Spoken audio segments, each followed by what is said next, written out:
Hello everyone, and welcome to Mechanics in Minutes, a series where I help you learn the many mechanics of Path of Exile. In this video, we'll be covering Bestiary.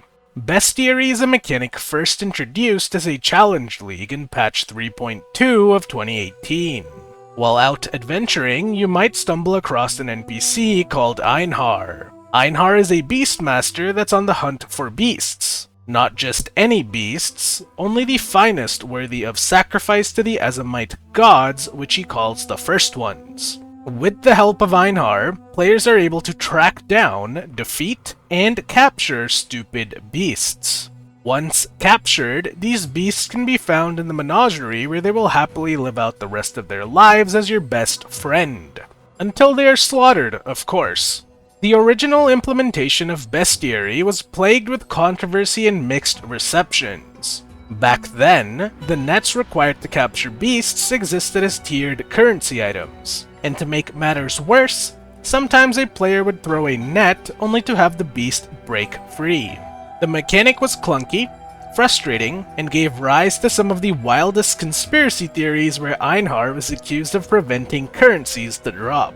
Even common items like the Orb of Alchemy felt inexplicably scarce, causing casual exiles and content creators alike to bring out their pitchforks. Following the backlash, Bestiary was retired after its short stint as a challenge league. It was later put into the core game in patch 3.5 with considerable quality of life improvements. Today, you might randomly encounter Einhar as early as Act 2. Nets are no longer itemized and will be automatically thrown by Einhar when you've dealt enough damage to a beast. When you get to the endgame map system, Bestiary is categorized as extra content and has a chance of naturally occurring in your maps. Now that we have a brief overview of Bestiary, let's talk about the mechanics of Einhar and his beasts. Bestiary beasts spawn as rare monsters in your map.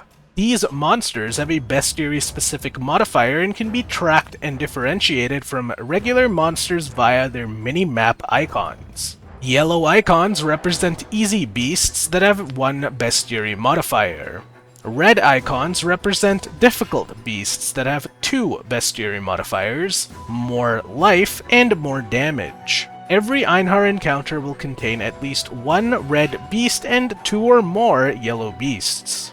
Deal enough damage to kill the beast and Einhar will show up to capture it instead. Captured beasts are sent to your menagerie. Manage your menagerie remotely by pressing H, or visit it in person using the waypoint or by typing /menagerie. Here, you will find Einhar, who functions as a vendor and sells you the Bestiary Orb. For the price of 1 chaos, you too can become the very best like no one ever was and store your beasts in Pokeballs. Stored beasts can be traded to other players or right-click to be consumed and added to your menagerie. At the menagerie, you'll also find entrances to 4 enclosures where beasts are kept captive, and the blood altar where your beasts can be sacrificed. This segues nicely into the topic of beastcrafting. The main purpose of the Bestiary mechanic is to sacrifice beasts to modify and create items. This is known as beastcrafting. Recipes are automatically unlocked by capturing certain beasts. Once unlocked, the recipes can be viewed remotely in the Bestiary interface or in person at the blood altar. The simplest recipes require a combination of any yellow beasts, but most recipes require a combination of named red beasts in addition to yellow ones. These recipes can generate currency, create uniques, and even change the sockets on your items. When the beasts have been placed into the blood altar, you'll be given the opportunity to fight them once again. Kill them, and your sacrifice will be accepted by the First Ones, successfully completing your recipe. Be killed by them, and your efforts will have been in vain, causing the beast to escape and your recipe to fail. Now that we understand the basics of beastcrafting, let's take a short break from the blood altar and talk about the types of beasts instead. This will be important to know for when we highlight useful recipes later in the video. There are 4 taxonomies of beasts. This is just a fancy word for a type of category. These taxonomies are the wilds, the sands, the caverns, and the deeps. The Wilds contains animals you'd associate with forests like tigers, wolves, and apes. The Sands contain animals you'd associate with deserts like vultures and snakes. The Caverns contain animals you'd associate with caves like spiders and insects. And the Deeps contain animals you'd associate with the ocean like squids and crabs. Each taxonomy of beasts also contains its own boss fight. These bosses, known as spirit beasts, can be accessed using beastcrafting recipes. The Wilds is home to the cat, Farul, first of the plains. The Sands is home to the bird, Sakwal, first of the sky. The Caverns is home to the spider, Venomous, first of the night. And the Deeps is home to the crab, Creation, first of the deep. Each one of these bosses can drop Bestiary exclusive unique items.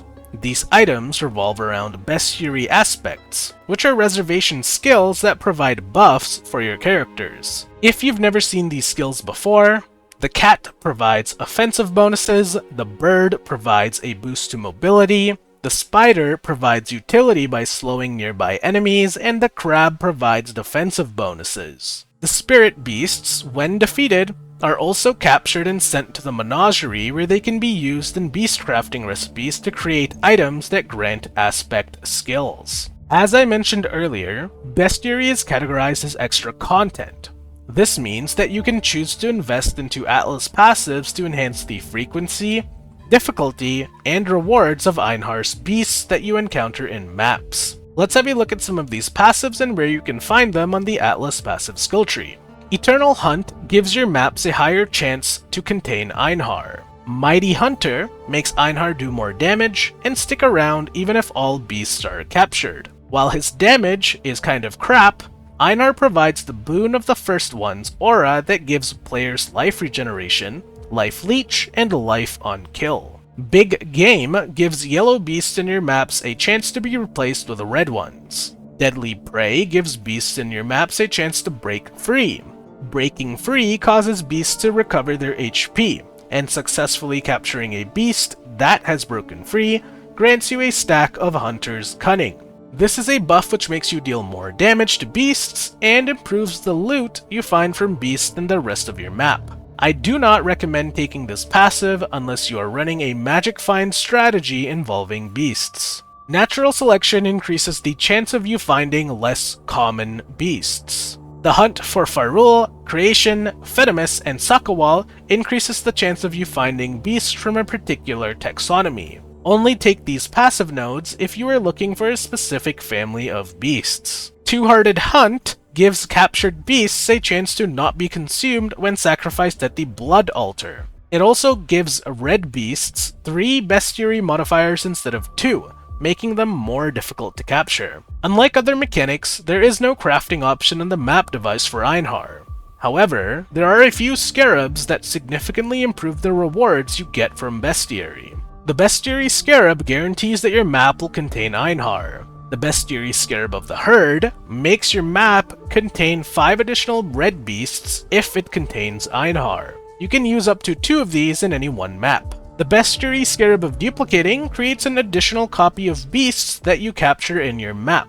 The Bestiary Scarab of the Shadowed Crow makes your map contain the Black Morrigan if it contains Einhar. The Black Morrigan is a unique red beast that is required for some incredibly useful beast crafting recipes. Normally I'd say that Scarabs are optional and supplement a mechanic, but in the case of a traditional Bestiary strategy, I'm of the opinion that the Scarabs are mandatory. I spent several hours experimenting with the mechanic, and I would not recommend running Bestiary without 2 Scarabs of the Herd and 1 Scarab of Duplicating.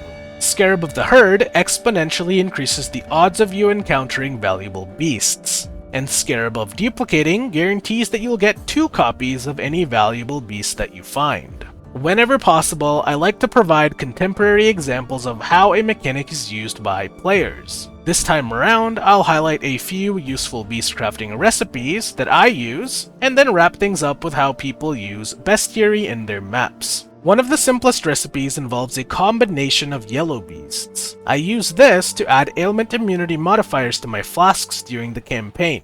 Place a flask with an open suffix into the blood altar. Pick the ailment you want to mitigate, and then sacrifice 4 yellow beasts. If this is your second or third character, be careful not to pick high-level beasts that you captured on your first playthrough. Remember that you have to fight and kill these beasts successfully in order for the recipe to work. In the endgame, I like to use the Black Morrigan to socket and link my items. First, we use the socket recipe to make an item have the maximum possible number of sockets. For a chest, that gives it 6 sockets. Then, we use the linking recipe to make an item have the maximum possible number of links. For a chest, that gives it 6 links. The next recipe I want to show you involves a red beast known as the Creasic Chimeral. This froggo can be used to create an imprint of a magic item.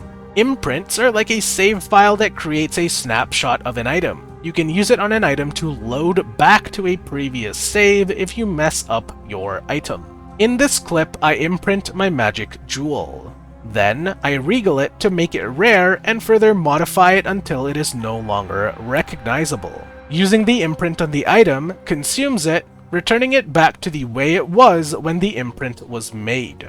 The Creasic Chimeral can also be used alongside the Black Morrigan to apply the Hinakora's Lock effect to a magic item. This allows you to foresee the outcome of modifying an item without actually modifying it. For example, I can hover a Regal Orb over this jewel to see what modifier it adds if I were to make it a rare. I can also hover a Vol Orb over this jewel to see what happens if I were to corrupt it. The Hinakora's Lock effect is consumed upon modifying the item, but it is an incredibly powerful tool for crafting the best items in the game. There are 2 strategies that players tend to use when incorporating Bestiary into their maps. The first, most popular, and traditional strategy focuses on adding red beasts to capture and use for beastcrafting. Bestiary Scarabs of the Herd and duplicating are used to optimize the number of beasts that you encounter and capture in your maps. The second, less popular and unconventional strategy focuses on using beasts to add rare monsters to your maps. Amplified artifacts can be combined with the Horned Scarab of Nemesis and Bestiary Scarabs of the Herd to find more Scarabs. Here's the loot I got from a T17 map using this strategy. The Essence Scarab of Calcification can be combined with the Bestiary Scarabs of the Herd to generate dozens of Essence encounters in your maps. Here's the loot I got from a T16 strand using this strategy. I tried my best to keep things succinct, but the scope of Bestiary is gargantuan. There's still a few things left that I would like to talk about, which seem inappropriate to discuss in a beginner's video. If you'd like to see me do a follow-up on Einhar's Memory of Harvest Beasts, or are curious about how I made 266 Divines farming Creasic Chimerals in the Necropolis League, then let me know in the comments below. And with that said, that's it for Bestiary. I'd like to end this episode of Mechanics in Minutes with some words of advice. Just because you can, doesn't mean you should.